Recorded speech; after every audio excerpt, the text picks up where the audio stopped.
the same wavelength in the Florida Keys and Key West. On the Buzz Meter this Sunday, as the press pans Donald Trump's transition as a chaotic mess, Kellyanne Conway weighs in on the coverage of the president-elect and why the journalist she deals with totally misjudged the election. Incontrovertibly, unequivocally, and empirically provable.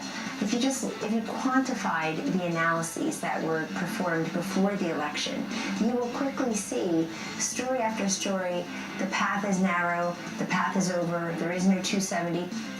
The media, meanwhile, ratcheting up their criticism of the president-elect. Sources tell CNN there's infighting and chaos, and the Trump insiders didn't care about the transition because no one thought they were going to win. Week 2. The media's already talking about disarray. Everything's going to hell. It's not even a month. The start of the Trump administration is wobblier and weirder than I think anyone expected or imagined. And outrage that Trump ditched his press pool to take his wife to dinner.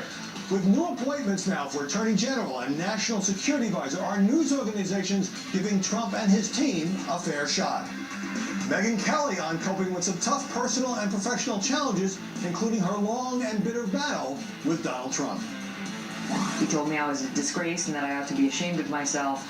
And then he told me I almost unleashed my beautiful Twitter account against you, and I still may. Plus, how on earth did fake news get so popular? I'm Howard Kurtz, and this is Media Buzz.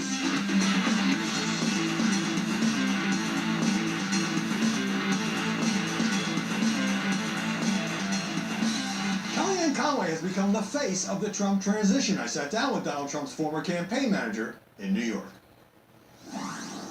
Kellyanne Conway, welcome. Thank you, Howie. 3-column headline in the New York Times the other day. Firings and discord put Trump transition team in a state of disarray. What do you make of all the negative coverage surrounding the transition? Well, it's disappointing because it's also inaccurate. I'm in the transition meetings every day, and with President-elect Trump, Vice President-elect Pence, things are going very well, and they're going well from a couple of perspectives. One, how does the President-elect transition from his role as candidate to eventually becoming president in about 2 months? Number 2, how is the transition faring in terms of having these landing teams on each of the issue sets and within each of the departments and agencies, and are we prepared? Are we vetting people? The press wants to know why he hasn't picked the cabinet yesterday. Well, the answer is it's a very serious task, yeah. A.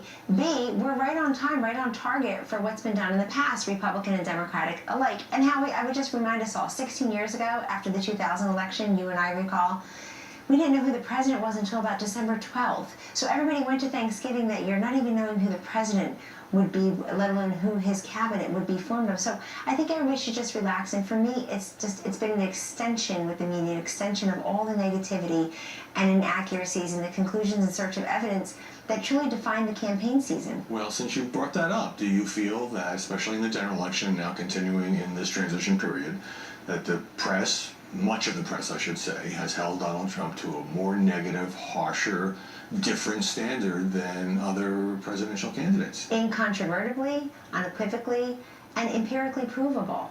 If you quantified the analyses that were performed before the election, you will quickly see, story after story, the path is narrow, the path is over, there is no 270. Donald Trump will destroy the entire Republican Party, take all the down-ballot candidates with him into the abyss. When you went on all those shows in the closing weeks and said he has a path, he could win this election, you were kind of dismissed as offering him a lame kind of spin.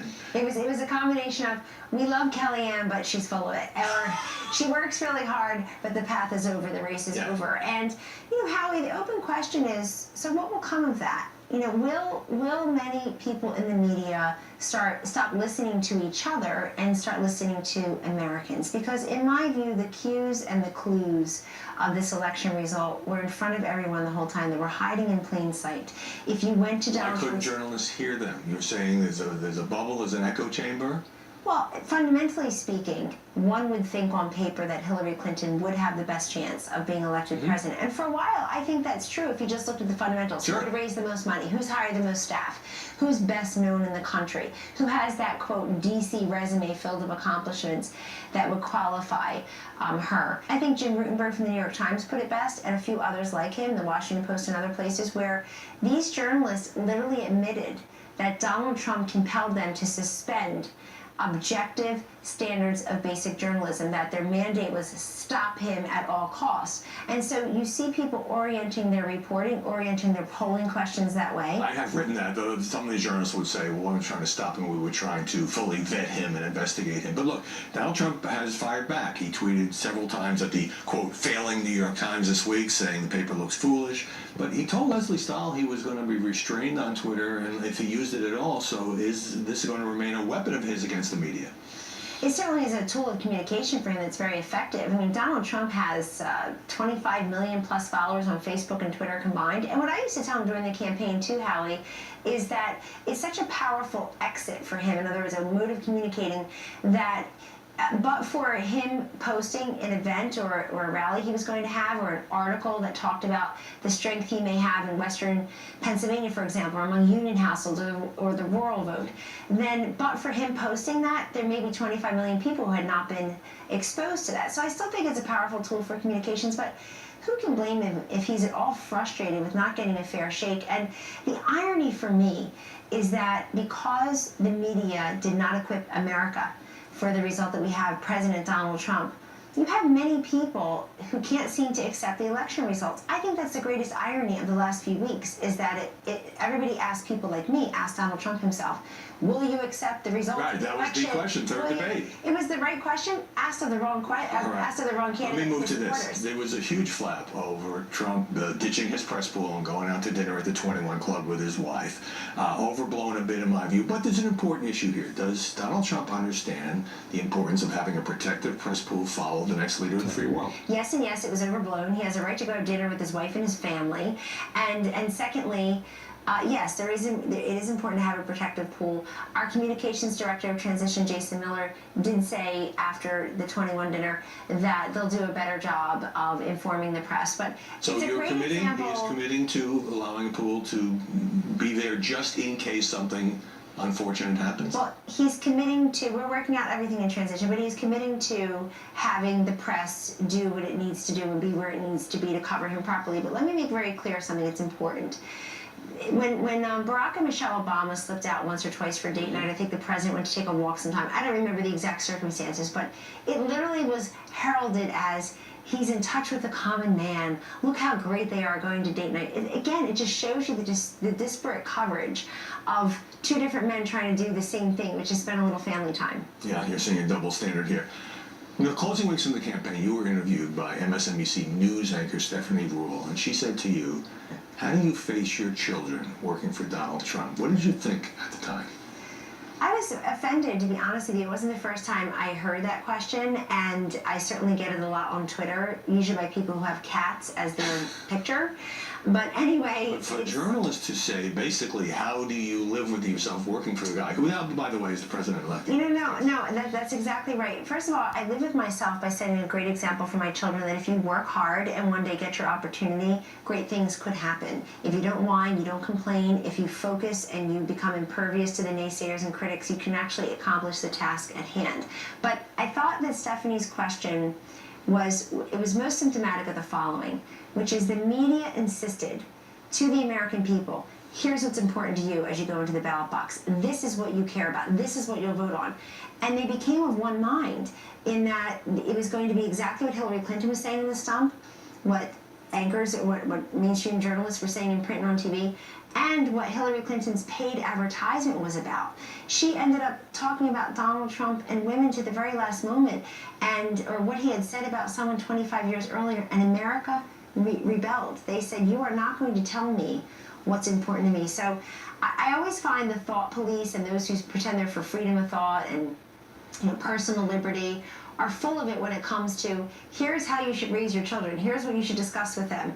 Nobody's going to come between me and the way I decide to raise my children or what I discuss with them, but I can tell you they're very proud, and like other people, particularly women in politics, children, they've made enormous sacrifices for their mother to do this. There's a lot of resentment toward the press over this election, to put it mildly. Kellyanne, Conway, thanks very much. Thank you, Hallie. Appreciate it. And joining us now to analyze the coverage of the presidential transition, Aaron McPike, a political commentator and former reporter for Real Clear Politics. Kelly Riddell, deputy opinion editor of the Washington Times. And Joe Trippi, Democratic strategist and a Fox News contributor. Aaron, you heard Kellyanne Conway say that in her view, she contends the coverage of the Trump transition has been too negative, but has it been unfair? It's hard to say. I think it may be a little bit unfair. Yesterday, at the beginning of Michael Smercanish's show on CNN, he said that my glass is now half empty, which I thought was unfortunate because we're just a week and a half into the transition, and the people voted for change, and it's important for even the press to keep an open mind. The transition has been a bit messy, Kelly, with Mike Pence replacing Chris Christie. Former Congressman Mike Rogers was fired, but all transitions are somewhat messy. So do you see a different press standard here? Yes, I definitely do. I think that the press seeks out stories to confirm their own bias, and that is that Trump's presidency is going to be messy, so we've got to convey this chaotic story. The truth of the matter is, like President Obama didn't name a cabinet member for the first 14 days of his presidency, and David Axelrod even tweeted out this week that, I don't remember anyone giving us grief for not naming our cabinet members this quickly. So Axelrod said he thought it was an unfair shot to say, why haven't there been more appointments? Exactly, and I think it's been totally unfair. Well, when Trump goes on Twitter, Joe, and attacks the New York Times and says things are going smoothly, well, not that smoothly. Well, no, but I agree with Kelly and David Axelrod and a lot of the other people. I think the coverage has been negative. I think the unfair part is transition in disarray. It was a 3-column headline in the New York Times. Right, you agree? This is like 7 or 8 days after he's become the president-elect. So what explains that? What explains that media mindset that it's too slow, it's too chaotic, he barely knows what he's doing? No, I think that's driven by the narrative that was created during the campaign and the American people by all polling buying into this argument that he wasn't fit, he wasn't ready, he's not qualified. No, what I'm saying is, so now you carry that narrative forward. What I think the Trump campaign didn't understand was that anything they did, like disrupt, like changing transition chairs, was going to play into that narrative. I do think it was unfair. I think the legitimate questions about who is he talking to. Oh, sure. What is disputing there? But let me come back, Aaron. It kind of feels like the election is still going on, and that many elements of the press are still sort of on a war footing, perhaps even in opposition to Donald Trump. Yeah, well, I think you're seeing a lot of editorializing go on by the mainstream media in terms of the picks that he makes. As best I can tell, for every name that gets floated that's a far-right conservative choice, there's also an establishment choice. And I think that could be politically shrewd, but that's not how the press is covering it. I mean, look, Donald Trump was talking to people like Mitt Romney who trashed him during the campaign. Just brief answer here. Kellyanne Conway said in that interview that many people can't seem to accept the election results. Do you, Kelly, think that includes some news organizations? I absolutely think that includes some news organizations. That's why you see on the front page of the New York Times today a story about a school in Iowa they profiled and how in disarray it is because of this election, or how people can't go home on Thanksgiving and have a civil discord with each other. On the front page, it's fueling that narrative. Right, there's this whole sort of what do we tell the children, Yes. which I've never seen after any other presidential transition. Meanwhile, Kellyanne Conway becoming so famous that she popped up, or someone portraying her popped up on Saturday Night Live. Take a quick look. Kellyanne, can I say something? I just want to thank you for all you've done. I wouldn't be president without you. I think about that every day. Kate McKinnon switching from her Hillary role. All right, let us know what you think. Stick to the media. Media Buzz at foxnews.com. When we come back, Donald Trump slips out for dinner and sparks a huge controversy by ditching his press pool. And later,